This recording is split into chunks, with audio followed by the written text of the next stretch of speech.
ask to pull it up. Release, right there.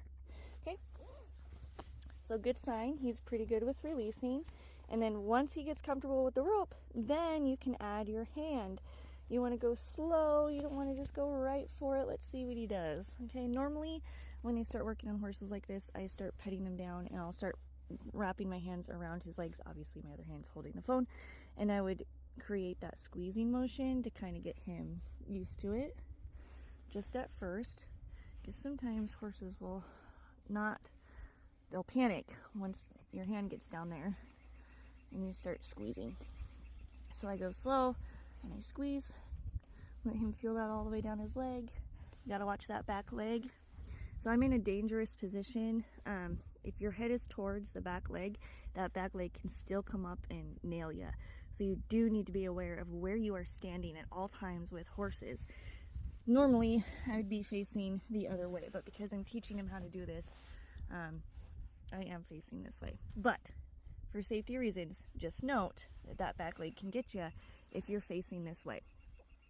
Now, how I'm standing is my head is out here and I'm leaning because I don't feel like getting kicked. And I can't see the other way very well. So, going slow, and then I'm just gonna ask lift, foot, lift, right there, okay? Let it go. Now as he gets more comfortable, foot, lift, I'm gonna hold it and let it go. I need to set his foot down, by the way.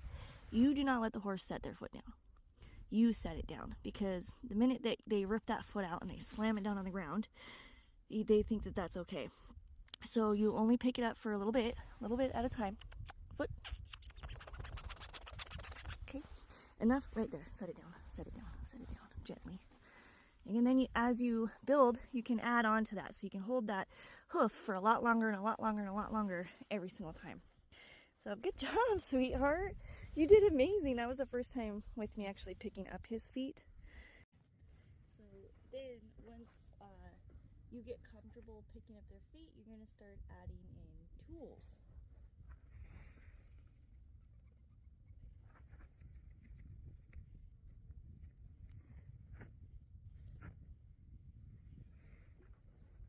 So you saw there for a second that he fought me on that. So he tried to pull his foot away, and I hung on to it and then gently released when he stopped. You don't want him to be able to yank their foot off and then set it down on the ground without you setting it down. So he did really, really good with that, even though I had a hold of his foot.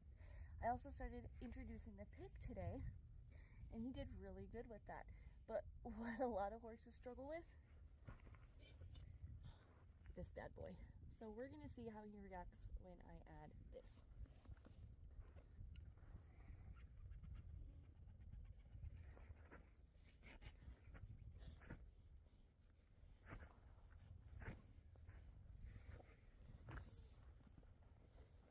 He did really good for not having that on his feet for the first time.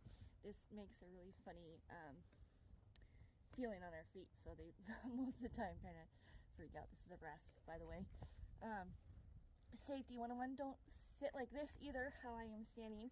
If you were to freak out and not like me, you just lift this leg up and get me right in the face. So when I do these videos, I do put myself in unsavory situations, but I'm gonna warn you about it, so don't copy me. Alright, anyway, we introduced the rasp and we introduced the pick today, and he did pretty darn well with that. So I'm going to continue working with the rest of his feet and making sure that this lesson is instilled in all 4 of his feet instead of just his brain. Have a good day. I was really hoping to get some riding in today and practice on that, but I didn't get to that. It's hilarious because when you're a horse trainer, your own horses kind of go to the wayside when it comes to other horses. So I was really hoping I'd get to ride today, and I didn't get to. So tomorrow I might do that, because I have a little gal coming out who rides my horse every once in a while, and she's gonna come out and ride tomorrow, so I might get my chance then. Even when his friends walk away, he's alright. And please don't come at me for using the American flag when desensitizing horses. If I don't do this, there is a high chance that the American flag could end up killing somebody. When I am teaching horses to desensitize, I don't normally just throw everything up like this unless they've been introduced to it. So he's already been introduced to the tarp. I've already introduced him to the flag in a plastic bag. The only thing that was new today were these little banner streamer things. And then I put pool noodles up over there because we'll do that later. But one of the things I want to mention is that the reason that I don't just do all this all at once is because desensitizing them this way can go one of two ways. It could go really, really well, and you can end on a good note, and everything's fine. Or you could terrify them and end on a bad note and ruin everything. So what I like to do is introduce one thing at a time and slowly kind of work up to where I could do this all at once. When I was younger, I worked for a trainer that would throw horses in these tiny little paddocks and then just line the walls with tin cans and plastic bags and any sort of scary little noisemaker, and then hobble them up. And I wasn't a big fan of that when I worked with her. I appreciated the lessons that I learned from it, but I, as a trainer, don't like being terrified. I don't want to deal with horses that are terrified.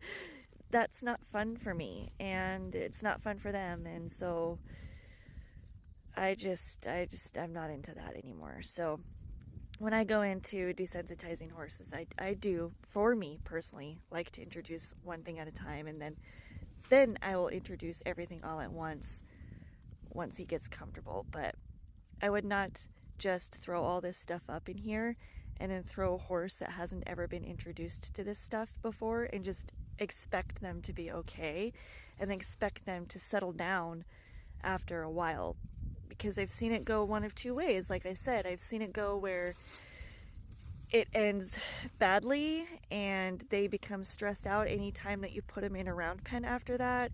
They get stressed out anytime they see things flying off the wall. You have to do it right. If you don't do it right, it ends up bad.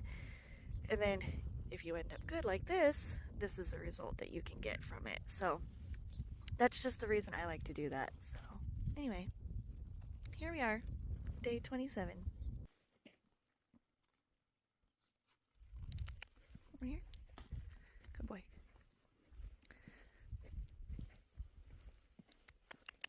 Toby? Come here. Good boy. Hey, he's a good boy. So I have added some things since I made that last video, that black tarp and the blue tarp and the buckets. So again, introducing these things slowly and then adding it all up at once. This allows him to explore them on his terms without it being forced on him. That way he thinks it's his idea versus my idea. And he ends up actually enjoying it because he plays with it, he's curious, it just keeps his mind going in a positive way. Versus me putting him in a paddock where I am throwing all these things at him at once and then expecting him to figure it out when he's in an already stressed state of mind. It's just not doing any good for him. So again, like I said, I've already introduced these things slowly and then putting them all in here at once. I wouldn't normally do this with a horse that, one, had never seen these things before, and two, is more flighty than he is. Toby Goose is a very, very, very laid-back horse. He's very curious. He really likes to learn about things. And when he does get scared, his attitude is more to be a fighter, where he's going to nibble at it a little bit more versus running away.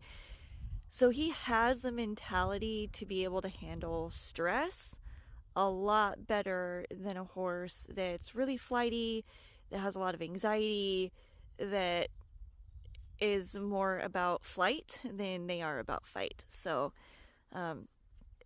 with a horse like Toby, he can handle being put into these paddock areas in these situations with a lot of stress. But like I said, I wouldn't do this with a horse that is really, really anxious and really, really nervous. I would go much slower with them than to do this with it. I'm also allowing Toby Goose to explore all these things on his own, like I said before, without forcing it on him. And you can't always do that with some horses.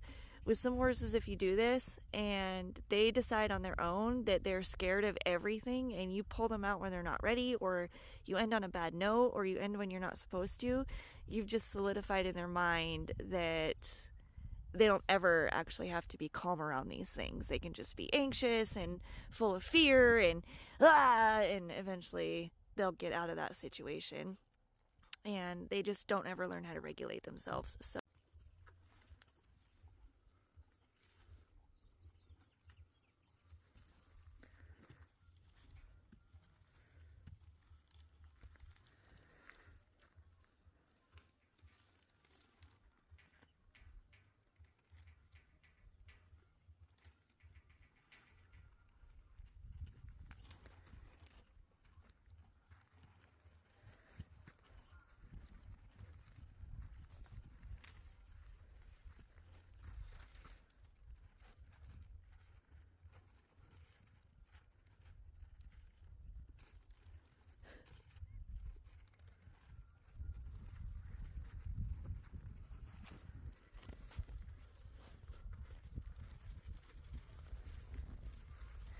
this is why I like to go slow.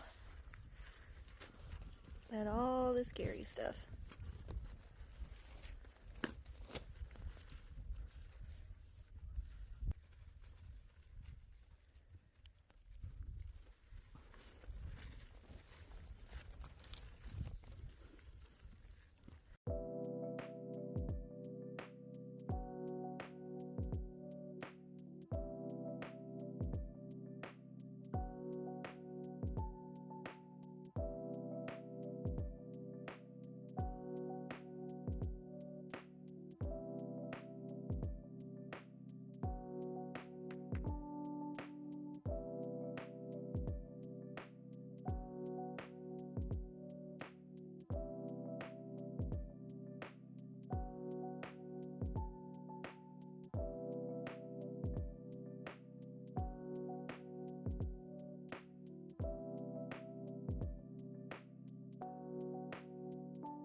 Yeah, I woke up feeling grateful, thankful, everything that I prayed for came so. I be feeling so grateful, got me feeling so grateful.